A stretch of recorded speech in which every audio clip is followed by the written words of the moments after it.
Bom dia, bom dia, bom dia! Graça e paz do Senhor Jesus seja com todos nós. Uma ótima quarta-feira para todos.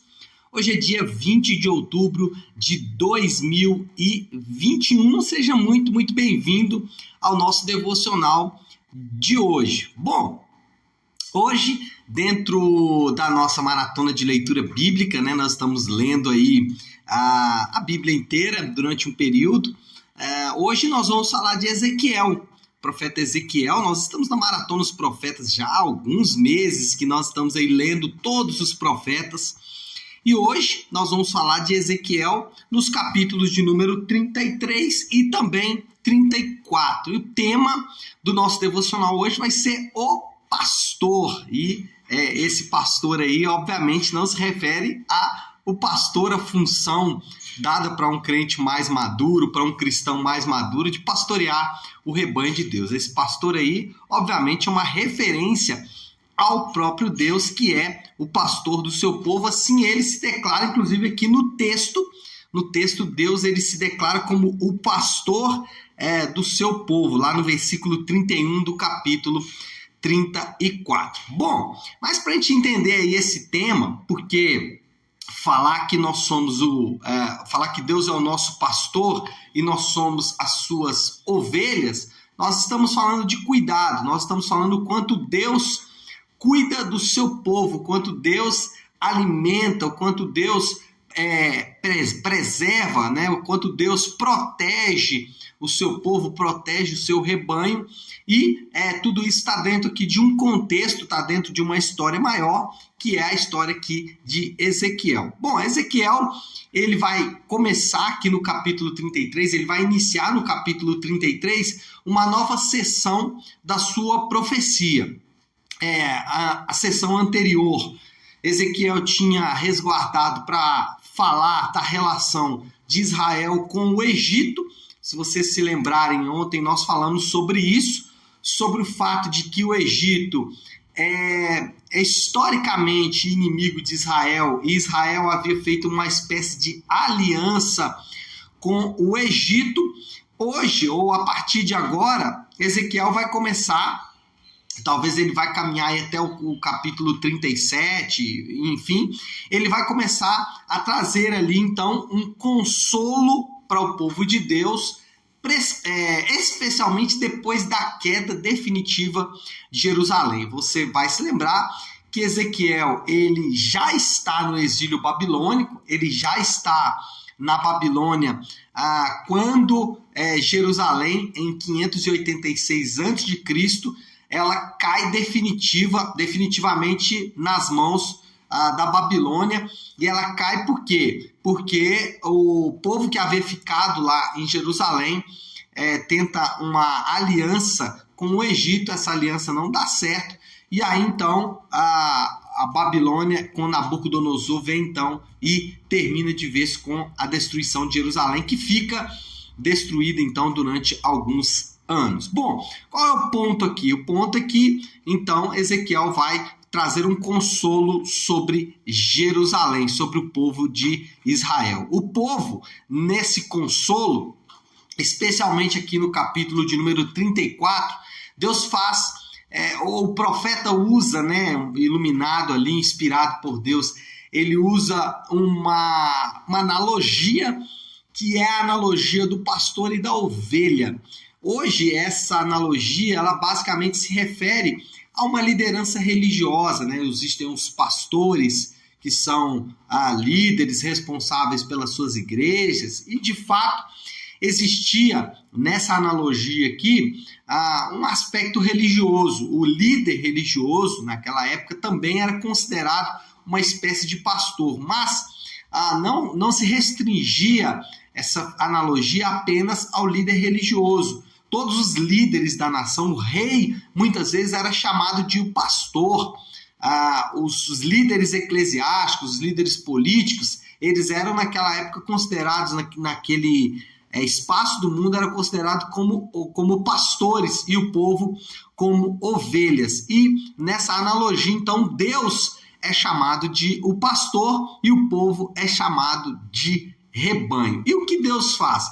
Ele, em primeiro lugar, desmascara os pastores falsos. O versículo de número 10, no capítulo 34, diz assim: assim diz o soberano, o Senhor, estou contra os pastores e os considerarei responsável pelo meu rebanho. Eu lhes tirarei a função de apacentá-lo, para que os pastores não mais se alimentem a si mesmos. Livrarei o meu rebanho da boca deles, e as ovelhas não mais lhes servirão de comida. Então, o que acontece aqui é que primeiro Deus desmascara os pastores falsos.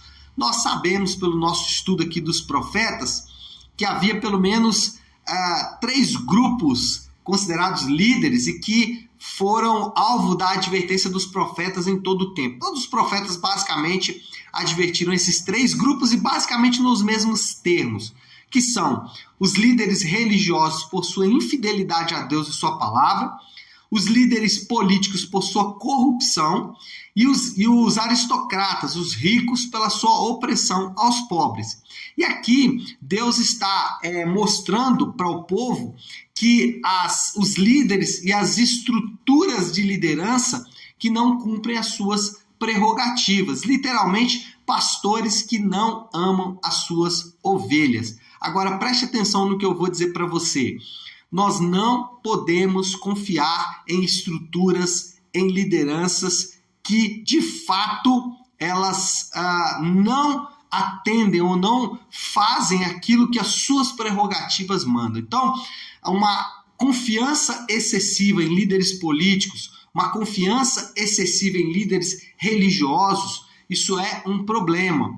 Nós temos que sempre ter um pé atrás com qualquer liderança. E eu estou falando isso como um pastor, como um líder, né? Você não deve confiar plenamente no que homens, lideranças que são estruturas humanas, você não pode confiar 100% nessas lideranças. Ainda que você deve honrar, ainda que você deve respeitar, ainda que em alguma medida você pode ouvir seus conselhos, você pode receber a oração dessas pessoas, mas o excesso de confiança em lideranças religiosas, sejam elas políticas ou, como eu disse, religiosas, mas porque às vezes depositamos em líderes políticos uma esperança que eles não podem cumprir, sejam eles presidentes da República, governadores, prefeitos ou até membros do legislativo, né? Você e eu não devemos depositar toda a nossa confiança nesses indivíduos, sempre com um pé atrás. Por quê? Porque são estruturas humanas e Deus chama a atenção para essas estruturas humanas. Deus chama a atenção para que essas estruturas humanas nós tenhamos ali um senso crítico ao analisar essas estruturas que são estruturas apenas humanas. Como eu disse, isso não elimina o fato de que você deve honrar, de que você deve respeitar, você deve obedecer, inclusive as autoridades civis. Nós somos chamados a obedecer às autoridades civis. Claro que isso tem que ser feito com muito cuidado. Em segundo lugar, ele desmascara primeiro os pastores, os líderes e as estruturas de liderança que não cumprem as suas prerrogativas, mas também Deus desmascara as ovelhas. As ovelhas também são desmascaradas. Olha o versículo 17 do capítulo 34. Fala assim: quanto a você, meu rebanho, assim diz o soberano Senhor, julgarei entre uma ovelha e outra, e entre carneiros e bodes. Não lhes basta comerem uma boa pastagem? Deverão também pisotear o restante da pastagem? Não lhes basta beberem água límpida? Deverão também ilamear o restante com os pés? O que Deus está falando? Porque muitas vezes, nos atemos à tarefa do pastor, do líder, das estruturas de liderança, mas esquecemos das estruturas também das ovelhas. Nós somos todos ovelhas. E qual é a nossa postura? E aí, dentro das várias esferas que acabamos de falar, sejam elas políticas, sejam elas religiosas, será que nós temos sido ovelhas egoístas, né? Ovelhas que no fundo são idênticas aos seus pastores.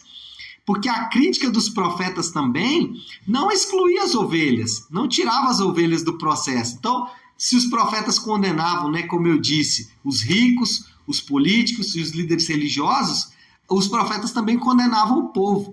Tem uma história, uma analogia, um exemplo que algumas pessoas já fizeram e que eu gosto de usar, dizendo o seguinte: suponhamos que, né, o coronavírus, aí, um vírus, uma variante, pegasse só nos políticos. E vamos supor que em, um mês, todos os políticos do país tinham morrido. Quanto tempo você acha que demoraria para nós termos o mesmo grupo de políticos, o mesmo tipo de políticos na liderança? Ou talvez até piores, né? Por quê? E de fato, as nossas lideranças, sejam elas quais forem, elas são um espelho, elas são uma imagem daquilo que nós mesmos somos, né? Então, é muito singular aqui, porque Deus desmascara os pastores, mas Deus desmascara as ovelhas também. Ovelhas que pensam só em si mesmo. E isso é um problema. Bom, desmascarou os pastores falsos, os líderes falsos, as estruturas de liderança falsa, confiança falsa nessas estruturas. Desmascarou as ovelhas que também alimentavam essa estrutura de liderança falsa, mas ele não deixa por menos. Ele apresenta o verdadeiro pastor. O verdadeiro pastor, então, é revelado. No versículo 22 até o versículo 24, ele diz assim: eu salvarei o meu rebanho, e elas não mais serão saqueadas. Julgarei entre uma ovelha e outra, porei sobre elas um pastor, o meu servo Davi, e ele cuidará delas, e cuidará delas e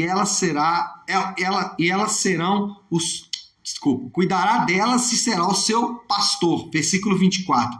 Eu, o Senhor, serei o seu Deus, e o meu servo Davi será o líder no meio delas. Eu, o Senhor, falei. Então Deus revela o pastor verdadeiro.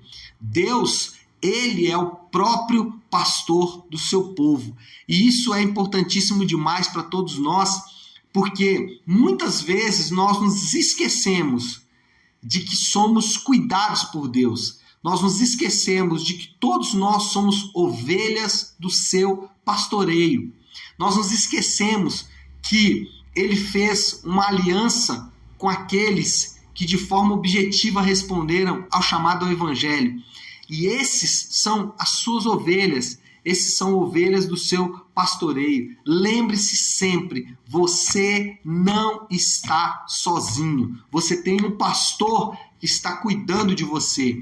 Esse pastor manifesta-se na vida, na história, em como Jesus viveu, morreu e ressuscitou exatamente pelas suas ovelhas. Então, nós não podemos nos esquecer jamais, temos que sempre nos lembrar que nós temos um pastor sobre nós. Ainda que as nossas lideranças, que são humanas, que são falíveis, vão tragicamente, vão humanamente cometer os seus erros, e isso invariavelmente vai acontecer.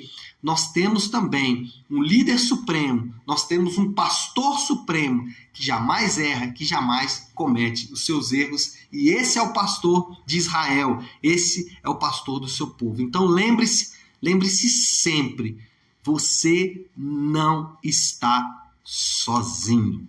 Bom, qual é a moral da história de tudo isso que nós ouvimos aqui? Deus é o pastor definitivo e final do seu povo, ainda que ele envie responsáveis temporários e ainda que ele espere uma conduta de suas ovelhas. Então, o que aprendemos aqui é que Deus, ele é o pastor de Israel, ele é o pastor do seu povo, ainda que na sua tarefa, na sua prerrogativa de pastor, ele envie pastores temporários e ele também espera das suas ovelhas uma conduta que seja uma conduta digna de uma ovelha. Bom, qual é o desafio, qual é a aplicação que nós podemos... Como podemos aplicar esse texto? Melhor assim, né? Como podemos aplicar esse texto? É o meu desafio para você nessa manhã. Eu queria te desafiar nos seguintes termos. Pare e pense por um instante Que tipo de ovelha você tem sido? E aí não é uma questão de ovelha para com pastores humanos, né? Ainda que, como eu disse durante o nosso devocional de hoje, as lideranças religiosas devem ser honradas, devem ser respeitadas. As lideranças religiosas, elas exercem sim um papel importante na nossa caminhada, mas de forma bem objetiva, que tipo de ovelha você tem sido para o Senhor Deus? Que tipo de ovelha você tem sido, já que Ele também chama a atenção das ovelhas? Eu confesso que, como eu disse, esse devocional é o meu devocional, né? Então eu confesso que fui extremamente desafiado por Deus, porque, de fato, né, nós podemos melhorar e eu posso melhorar a minha performance como ovelha do Senhor, como ovelha do seu pastoreio. E esse é o nosso desafio para esta quarta-feira. Bom, vamos orar. Já que falamos aí todo sobre ovelha e pastoreio nessa manhã, acho que nós podemos já orar, colocar tudo isso aí diante de Deus, pedindo ao Senhor que nos dê graça para sermos ovelhas, literalmente ovelhas do seu pastoreio. Então, se você puder agora, pare aí um instante aquilo que você está fazendo e vamos juntos buscar a Deus em oração. Vamos orar. Senhor nosso Deus, Pai de graça, Deus de amor e de toda misericórdia, Senhor, nós agora nos aproximamos do Senhor, agora nós nos achegamos à Tua doce e preciosa presença, clamando, meu Deus, para que de forma muito especial essa palavra possa continuar falando ao nosso coração. Que promessa linda o Senhor deixou para o seu povo, que consolo o Senhor deixou para o seu povo nessa palavra, Pai. Uma palavra de ânimo, dizendo exatamente que o Senhor é o pastor do seu povo, que o Senhor cuida do seu povo, que o Senhor jamais deixará o seu povo sozinho, que o Senhor jamais deixará que o seu povo seja devorado por lideranças e líderes, estruturas de liderança que não cumprem com suas obrigações, e que o Senhor vai proteger as suas ovelhas e não vai deixar que as suas ovelhas sejam devoradas por essas estruturas e por esses líderes, Pai. Obrigado porque o Senhor tem paciência conosco, mesmo que às vezes não somos ovelhas como deveríamos ser, mesmo que às vezes vamos falhar de forma tão triste como ovelhas. Ainda assim, o Senhor continua sendo nosso pastor, continua cuidando das nossas vidas. Eu oro, te agradeço, pedindo que o Senhor alcance a vida de cada um dos meus irmãos nessa manhã. Assim eu oro, em nome de Jesus. Amém. Amém, pessoal? Bom, então é isso. Nós vamos ficando por aqui. Que Deus te abençoe. Uma ótima, uma excelente quarta-feira para todos. Fiquem com Deus e amanhã, 7h30 da manhã, nós estaremos aqui de volta. Todos os dias estamos aqui para fazer esse devocional juntos e você, meu convidado, então, para participar, tá certo? Ótima quarta-feira para todos. Fiquem com Deus. Deus abençoe.